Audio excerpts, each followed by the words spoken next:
सो हे hi hello guys. Hopefully आप लोग ठीक ही होंगे। तो चलिए हम अपनी स्टोरी अनोखी मोहब्बत को स्टार्ट करते हैं। स्टार्ट करने से पहले जान लेते हैं कि लास्ट पार्ट में क्या हुआ था। तो लास्ट पार्ट में जब हमारी रिद्धि कॉलेज में होती है नेहा और मायरा के साथ, तो उसको आर्य का कॉल आता है, जिसके बाद से रिद्धि भागते हुए हॉस्पिटल पहुंचती है, जहाँ पर उसे पता चलता है कि दादाजी को गोली लगी है। और आर्य और ईशान बेतहाशा रोए जा रहे होते हैं। उसके बाद से रिद्धि कैसे न कैसे करके आर्य को संभालती है और आर्य से पूछती है, आर्य क्या तुमने दादी माँ को ये बात बताई है? जिस पर आर्य ना में अपना सर हिला देती है।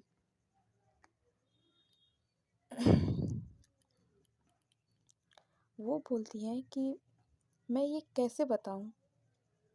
कैसे दादी माँ को इस सदमे को बर्दाश्त कर पाएंगी? रिद्धि वो दादाजी से बहुत प्यार करती हैं। अगर दादाजी की इस हालत के बारे में उन्हें पता चलेगा तो ये सब सह नहीं पाएंगे। ये कहकर आर्य नीचे देखने लगती है। तभी एक आवाज़ उन तीनों को सुनाई देती है, तो वो तीनों उस तरफ देखने लगते हैं। तो वो देखते हैं कि वहाँ सामने दादी माँ खड़ी थी। दादी माँ बोलती है, तुम्हारी दादी इतनी भी कमज़ोर नहीं है जितना कि तुम सोच रही हो आर्य। दादी को अपने सामने देखते ही ईशान और आर्य अपनी चेयर से खड़े होते हैं और जाकर दादी माँ के गले लग जाते हैं। अब इसके आगे दादी माँ उन दोनों के सर पर हाथ फेरते हुए उन्हें चुप कराने लगती हैं और बोलती हैं, ईशान, आर्य, मेरे बच्चों, प्लीज़ तुम दोनों चुप हो जाओ। तुम्हारे दादू को कुछ नहीं होगा, वो बहुत मजबूत इंसान है। जब उनसे इतने प्यार करने वाले बच्चे उनके साथ हैं तो उन्हें कुछ हो ही नहीं सकता।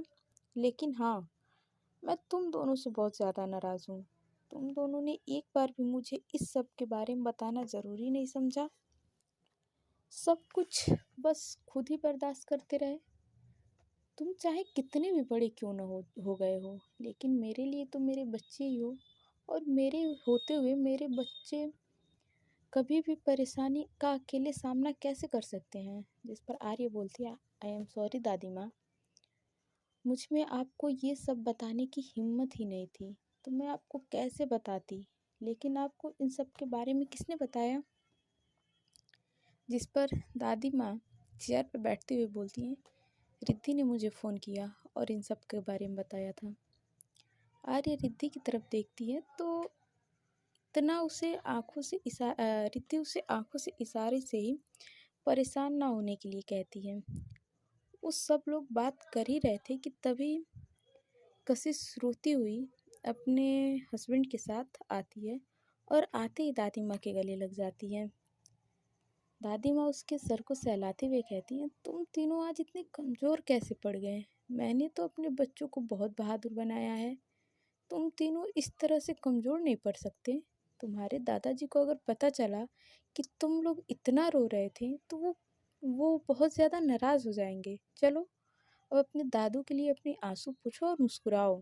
चिंता मत करो, मुझे अपने भगवान पर और तुम्हारे दादू पर पूरा विश्वास है, वो बिल्कुल ठीक हो जाएंगे। कशिश और उसका उसके साथ उसके बाद से एक एक करके सारे लोग मिलते हैं। सबकी नज़रें ऑपरेशन थिएटर के दरवाजे पर ही टिकी हुई थी। थोड़ी देर में ही वहाँ रिद्धि के मम्मी पापा भी पहुँच जाते हैं और आर्य और ईशान को संभालते हैं। आर्य अपने मन में बोलती है, कुणाल और काम्या, मैं तुम दोनों से सख्त नफरत करती हूँ। मुझे तो लगा था कि तुम लोग सिर्फ मुझे बर्बाद करना चाहते हो, लेकिन तुम लोग किसी की जान भी ले सकते हो, ये मैंने कभी नहीं सोचा था। तुम्हारी ज़िंदगी बर्बाद देखकर तो मुझे लगा था कि ये खेल यहीं पे ख़त्म हो गया, लेकिन तुमने मेरे परिवार पर वार करके अच्छा नहीं किया। तुम दोनों अभी मुझे अच्छी तरह से जान ही नहीं पाए हो। ये आर्य कपूर जितनी शिद्दत से मोहब्बत कर सकती है, उतनी ही शिद्दत से नफ़रत भी कर सकती है। ये खेल तुम दोनों ने शुरू ज़रूर किया है, लेकिन इसे ख़त्म आर्य कपूर ही करेगी। आज तुम दोनों की वजह से मेरे दादाजी मौत से जूझ रहे हैं। अगर मैंने उसके बदले में तुम दोनों को मौत नहीं दी ना, तो मेरा नाम भी आर्य कपूर नहीं। वो ये सब सोच ही रही होती है कि उसके फ़ोन की बेल बजती है। अपने फ़ोन का नंबर देखकर वो वहाँ से सबके बीच से खड़ी होकर खाली बालकनी की तरफ चली जाती है और फ़ोन उठाकर अपने कान से लगाकर बोलती है, वो दोनों मिले? फ़ोन की दूसरी तरफ से आवाज़ आती है, अभी नहीं। जिस पर आर्य गुस्से से चिल्लाकर कहती है, मुझे हर हाल में वो कुणाल चाहिए। उन दोनों को पकड़ने के लिए जो भी कुछ करना चाहते हो वो करो, लेकिन बस मुझे वो और उसकी बहन अपनी आंखों के सामने चाहिए। फ़ोन पर दूसरी तरफ से आवाज़ आता है, हम लोग अपनी तरफ से पूरी कोशिश कर रहे हैं, लेकिन वो दोनों ना जाने कौन से बिल में जाकर छुप गए हैं कि उन दोनों का कुछ भी पता नहीं चल पा रहा है। वो दोनों इस वक्त जहाँ जहाँ हो सकते थे, हम लोगों ने सब जगह पता कर लिया, लेकिन वो दोनों वहाँ कहीं भी नहीं है। जिस पर आर्य गुस्से से बोलती है, अगर तुम लोगों से ये काम नहीं हो रहा है तो तुम मुझे अभी बता दो, मैं दूसरे आदमी को काम पर लगा देती हूँ, लेकिन किसी भी कीमत पे मुझे वो दोनों चाहिए। इसका मतलब चाहिए, और वो भी जिंदा, क्योंकि मौत तो उन्हें मैं अपने हाथों से दूंगी, और वो भी बहुत ही भयंकर। ये कहकर वो गुस्से से अपना फ़ोन कट कर देती है। आर्य इस वक्त गुस्से से कांप रही थी। वो अपना गुस्सा शांत करने के लिए लंबी लंबी सांसें लेने लगती है और पीछे की तरफ मुड़ती है तो देखती है कि उसके सामने रिद्धि खड़ी थी। रिद्धि को अपने सामने खड़ा देखकर आर्य के कदम वहीं रुक जाते हैं। तो रिद्धि उसके पास आती है और उसके गले लग जाती है, क्योंकि वो जानती थी कि इस समय आर्य को किसी के साथ की बहुत ज़्यादा ज़रूरत है, और वो उसे प्यार से शांत करने लगती है। रिद्धि बोलती है, आर्य प्लीज़ तुम शांत हो जाओ, सब ठीक हो जाएगा। जल्दबाजी में कुछ भी गलत मत करना। उन लोगों को सज़ा ज़रूर मिलेगी, लेकिन उसके लिए तुम्हें कानून को अपने हाथ में लेने की कोई ज़रूरत नहीं है। कानून पर भरोसा रखो, वो उन्हें सज़ा ज़रूर देगा। जिस पर आर्य रिद्धि से दूर होकर कहती है, उसे सज़ा कानून नहीं, मैं दूंगी। क्या तुम नहीं चाहती कि उन्हें सज़ा मिले? इस पर रिद्धि बोलती है, नहीं यार, मैं चाहती हूँ कि उसे सज़ा मिले, लेकिन मैं ये नहीं चाहती कि उसके गंदे खून से तुम अपने हाथ रंगो। अगर उसे कुछ हो जाएगा तो किसी का कुछ नहीं जाएगा, लेकिन उसको सज़ा देने के चक्कर में अगर तुम्हें कुछ हो गया तो मैं जी नहीं पाऊंगी। रिद्धि की बात सुनकर आर्य उसे हैरानी से देखने लगती है। तो रिद्धि उसके आगे अपना एक हाथ करके कहती है, वादा करो आर्य कि तुम कोई भी गलत कदम नहीं उठाओगी। इस पर आर्य उसके हाथ पर अपना हाथ रख के कहती है, वादा करती हूँ कि मैं ऐसा कुछ नहीं करूँगी, लेकिन मैं उसे छोड़ूंगी भी नहीं। उसके बाद से कुछ घंटों बाद डॉक्टर ऑपरेशन थिएटर से बाहर आते हैं। उनके बाहर आते ही सारे लोग डॉक्टर की तरफ दौड़ पड़ते हैं और आर्य जल्दी से बोलती है, डॉक्टर दादू कैसे हैं, वो ठीक तो है ना? जिस पर डॉक्टर कहते हैं, चिंता की कोई बात नहीं है, वो खतरे से पूरी तरह से बाहर हैं। उसके बाद से ईशान बोलता है, लेकिन क्या डॉक्टर? डॉक्टर एक गहरी सांस लेते हैं और आगे बोलते हैं, लेकिन इस वक्त वो कोमा में है, और वो कोमा में कितने टाइम तक रहने वाले हैं ये भी कुछ कहा नहीं जा सकता है। हो सकता है वो कुछ घंटों में होश में आ जाए, या हो सकता है उन्हें होश में आने में कुछ हफ्ते, कुछ महीने, या फिर कुछ साल भी लग सकते हैं। डॉक्टर की ये बात सुनकर सारे लोग शांत हो जाते हैं और अपनी जगह पे जम जाते हैं। कशिश दादी माँ के गले लग जाती है और रिद्धि अपनी मम्मी के गले लगकर रोने लगती है। ईशान अपने मुंह पर हथेली रखकर रोने लगता है और कहने लगता है, नहीं ये नहीं हो सकता, ऐसा हो ही नहीं सकता, दादू दादू कोमा में जा ही नहीं सकते हैं। डॉक्टर की ये बात सुनते ही आर्य को बहुत ज़्यादा गुस्सा आता है और वो डॉक्टर के कॉलर को पकड़ते हुए गुस्से से बोलती है, तुम ये क्या कह रहे हो डॉक्टर? जानते भी हो कि तुम किसके बारे में बोल रहे हो? अगर वो जल्दी होश में नहीं आए तो मैं तुम्हारे इस पूरे हॉस्पिटल को आग लगा दूंगी। आर्य को इतने ज़्यादा गुस्से में देखकर रिद्धि के पापा जल्दी से उसके पास जाते हैं और उससे डॉक्टर को छुड़वाकर बोलते हैं, आर्य ये तुम क्या कर रहे हो, संभालो खुद को। ये वक्त होश में काम लेने का है, जोश में होश खोने का नहीं है। और ईशान ने डॉक्टर से माफ़ी मांगता है। ईशान हाथ जोड़कर बोलता है, डॉक्टर साहब माफ़ कर दीजिए, भाई इस वक्त बहुत ज़्यादा परेशान है बस। डॉक्टर भी ईशान के कंधे पर हाथ रखते हुए बोलते हैं, कोई बात नहीं मिस्टर ईशान, अपने भाई को संभालिए, अभी आप सबको बहुत हिम्मत रखने की ज़रूरत है। उसके बाद से आर्य एक गहरी सांस लेता है और वहीं पास पड़ी चेयर पर बैठ जाता है और मन ही मन में बोलता है, सिर्फ और सिर्फ दो घटिया इंसानों की वजह से ये सब कुछ गलत हो रहा है, सब कुछ। और ये सब मुझे जल्द से जल्द ठीक करना होगा। और फिर आर्य दादी माँ के चेहरे की तरफ देखता है, जो इस वक्त बिल्कुल भी भाव शून्य थे। वो उठकर उनके पास जाती है और उनके घुटनों के पास बैठकर बोलती है, दादी आप। दादी माँ आर्य के आंसू पोंछते हुए उसकी बात को बीच में काट कर बोलती हैं, तू टेंशन मत ले आर्य, मैं ठीक हूँ और मुझे ये भी पता है कि वो जल्दी ठीक हो जाएंगे। जिस पर आर्य कुछ नहीं बोलती है और वहीं दादी माँ के पास बैठ जाती है। सब लोग ऑपरेशन थिएटर के बाहर बैठे हुए थे और उन्हें ये खबर मिल चुकी थी कि दादाजी कोमा में जा चुके हैं। वहाँ पे सारे लोग भूखे प्यासे वैसे ही बैठे थे। रिद्धि के पापा ने सबके लिए कैंटीन से चाय मंगवाई, लेकिन सबने पीने से मना कर दिया।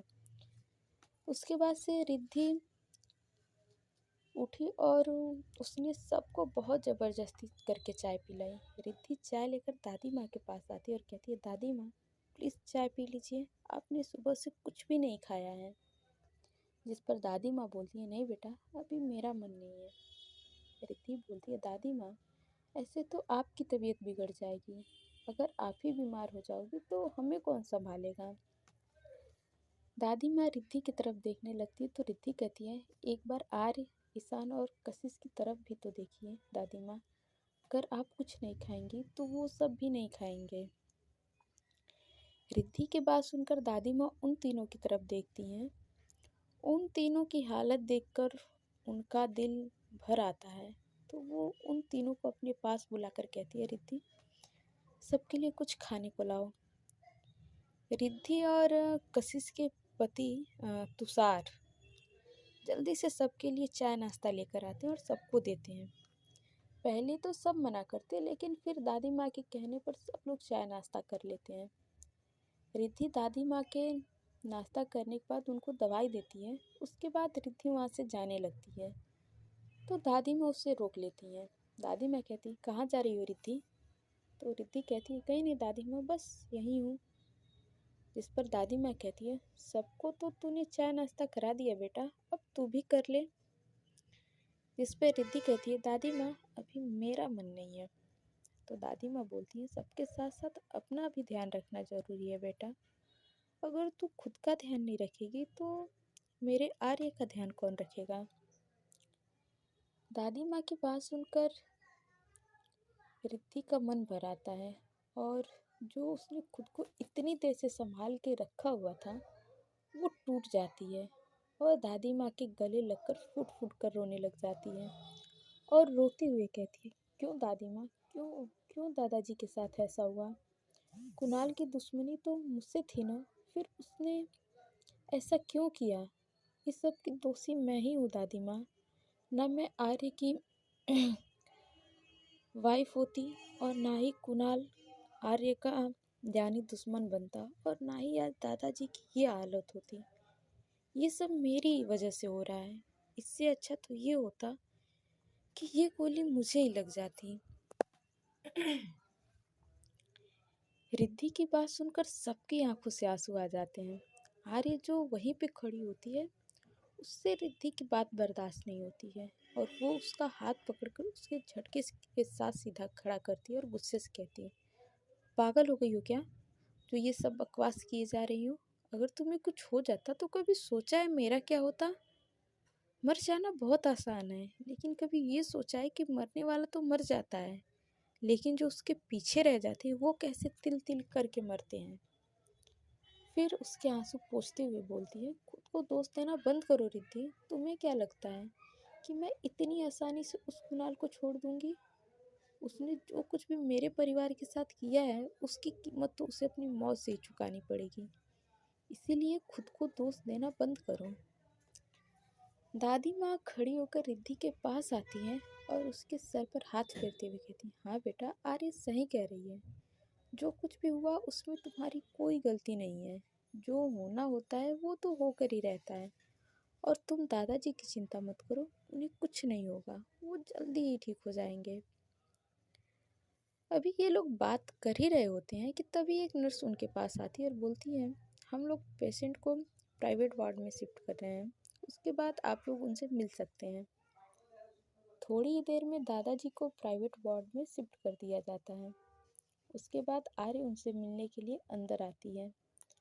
उसके बाद से ईशान, दादी माँ, रिद्धि के मम्मी पापा, कशिश और तुषार सारे लोग दादाजी से मिलने के लिए अंदर चले जाते हैं। रिद्धि भी अंदर जाने वाली थी कि तभी रिद्धि का फ़ोन बजता है। रिद्धि ने देखा कि किसी अननोन नंबर से फ़ोन आ रहा था। रिद्धि दूसरी तरफ आती है और फ़ोन उठाकर बोलती है, हेलो। तो दूसरी तरफ से कुणाल बोलता है, हेलो रिद्धि बेबी। ये कहकर वो मुंह दबाकर हंस पड़ता है और उसकी हंसी की आवाज़ रिद्धि के कानों में पड़ती है, जिस पर रिद्धि गुस्से से बोलती है, तुमने मुझे फ़ोन क्यों किया है कुणाल? और तुम्हारी हिम्मत कैसे हुई मेरे परिवार को नुकसान पहुंचाने की? तुमने एक बार भी ये सब करने से पहले ये नहीं सोचा कि आर्य तुम्हारा क्या हल करेगी? क्यों किया तुमने ऐसा? जिस पर कुणाल हंसते हुए बोलता है, यार रिद्धि, तुम एक ही सवाल को बार बार क्यों पूछती हो? तुम्हें मैंने पहले भी बताया तो था कि ये सब तुमसे बदला लेने के लिए कर रहा हूँ, लेकिन आज एक गलती हो गई। मैं तो आर्य को मारना चाहता था, लेकिन वो बुढ़ा बीच में आ गया और उसकी पोती को बचा लिया। लेकिन कोई बात नहीं, इस बार तो वो बच गई, लेकिन अगली बार नहीं बचेगी। रिद्धि कुणाल की बात सुनकर घबरा जाती है और रोते हुए उससे बोलती है, कुणाल प्लीज़ ये सब करना बंद करो। ये सब करके तुम्हें क्या हासिल होगा? प्लीज़ हमें आराम से जीने दो। क्या बिगाड़ा है हमने तुम्हारा? क्यों हमें चैन से नहीं जीने देते? क्यों हमें अकेला नहीं छोड़ देते हो तुम?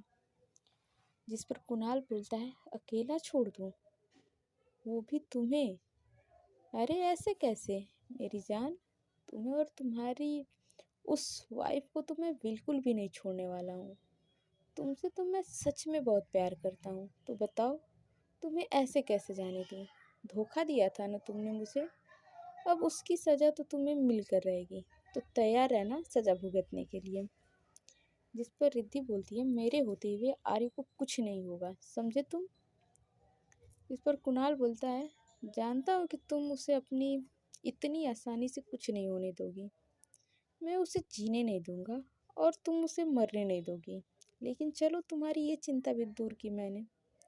मैं उसे जान से नहीं मारूंगा, लेकिन एक वादा करता हूँ कि मैं उसकी वो हालत करूँगा कि ना वो जीने में रहेगी और ना ही मरने में, और तुम भी कुछ नहीं कर पाओगी।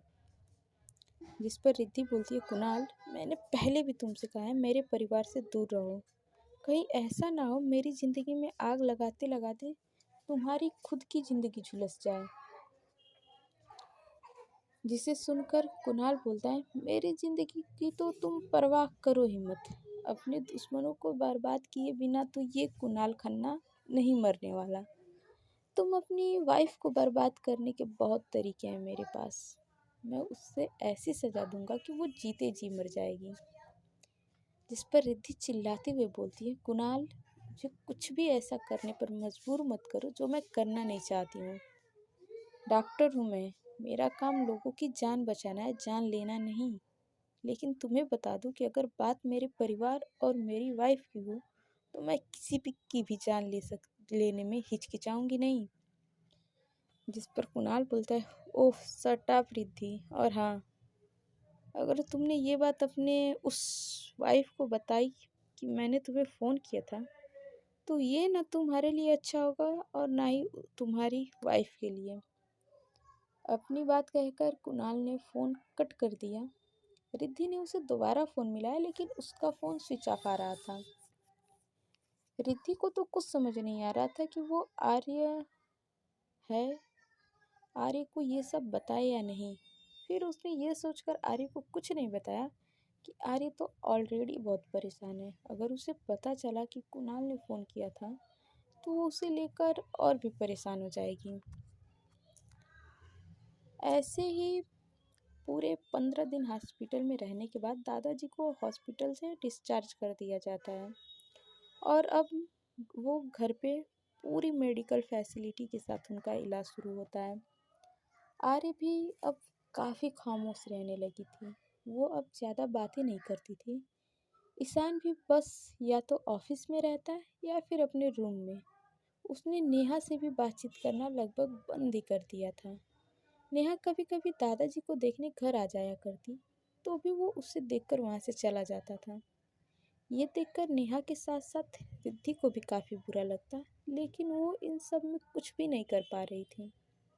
और दादी माँ भी बहुत शांत हो गई थी। रिद्धि को समझ नहीं आ रहा था कि वो अपने घर की हंसी खुशी एक बार फिर कैसे लौटाए। ऐसे ही करके कब ये दिन महीनों में बदल गए किसी को पता ही नहीं चला। अब तक दादाजी की हालत में कोई सुधार नहीं हुआ था और ना ही आर्य को अब तक कुणाल और जूही का कुछ पता चला था। अब लगभग 3 महीने बाद माहिरा, नेहा और रिद्धि के फाइनल ईयर के एग्ज़ाम भी स्टार्ट हो गए थे। वो तीनों भी पूरी तरह से अपनी एग्ज़ाम की तैयारी में जुटी हुई थी। ऐसे ही एक रात रिद्धि अपने रूम में बैठकर अपनी पढ़ाई कर रही थी और आर्य अपना लैपटॉप लिए उसमें अपने ऑफिस का कुछ काम कर रही थी। रात के लगभग 1 बज चुके थे। रिद्धि भी पढ़कर काफ़ी थक चुकी थी तो उसने अपनी किताबें समेटी और अपना सारा ज़रूरी सामान अपने बैग में पैक करके बैग एक साइड रख दिया। जबकि आर्य तो अभी भी अपने काम में बिजी थी। उसे शायद ये भी नहीं पता था कि रिद्धि रूम में है या नहीं। रिद्धि ने एक नज़र आर्य को देखा और बोली, आर्य अब तुम सो जाओ, बहुत ज़्यादा रात हो गई है। आर्य अपनी नज़रें लैपटॉप स्क्रीन पर गड़ाए हुए बोलती है, तुम सो जाओ रिद्धि, मैं थोड़ी देर बाद सो जाऊंगी, अभी मेरा थोड़ा सा काम बाकी है। रिद्धि को आर्य का खुद को रिद्धि कहना अच्छा नहीं लगता था, लेकिन अब वो हालातों की वजह से उससे शिकायत भी नहीं करती थी। उसे उसकी बात अच्छी नहीं लगी तो वो बेड से उठ के उसके पास आती है और उसका लैपटॉप बंद करके साइड में रख देती है। जिसे देखकर आर्य गुस्से से बोलती, ये क्या कर रही हो रिद्धि, तुम्हें दिखाई नहीं दे रहा है मैं ज़रूरी काम कर रही थी और तुमने लैपटॉप बंद कर दिया। तो रिद्धि कुछ नहीं कहती और जाकर उसकी गोद में बैठ जाती है और उसका फेस अपने हाथों में लेकर बोलती, आर्य क्या हो गया है तुम्हें, ये तो वो आर्य नहीं है ना जिसे मैं जानती थी। खुद को इतना ज़्यादा काम में मत डुबाओ कि फिर वहाँ से निकल पाना मुश्किल हो। जिस पर आर्य बोलती है, ऐसा कुछ नहीं है जैसा कि तुम सोच रही हो। तो रिद्धि बोलती है, फिर कैसा है तुम ही बता दो, आजकल तुम्हें सिवाय काम के कुछ सोचता भी है, इस तरह तो तुम बीमार हो जाओगी यार। आर्य बोलती है, लेकिन ये बहुत ज़रूरी काम था। आर्य की बात सुनकर रिद्धि एक गहरी सांस लेती है और उसके बालों में हाथ घुमाते हुए बोलती है, काम के साथ साथ तुम्हारी सेहत भी तो ज़रूरी है ना। रिद्धि की बातों का शायद उसके पास कोई जवाब नहीं था, इसीलिए आर्य चुप हो जाती है। सो फ्रेंड्स, आज के पार्ट में बस इतना ही। मिलते हैं नेक्स्ट पार्ट में और जानते हैं कि आने वाले पार्ट में क्या होता है। तब तक के लिए bye bye, tata, take care.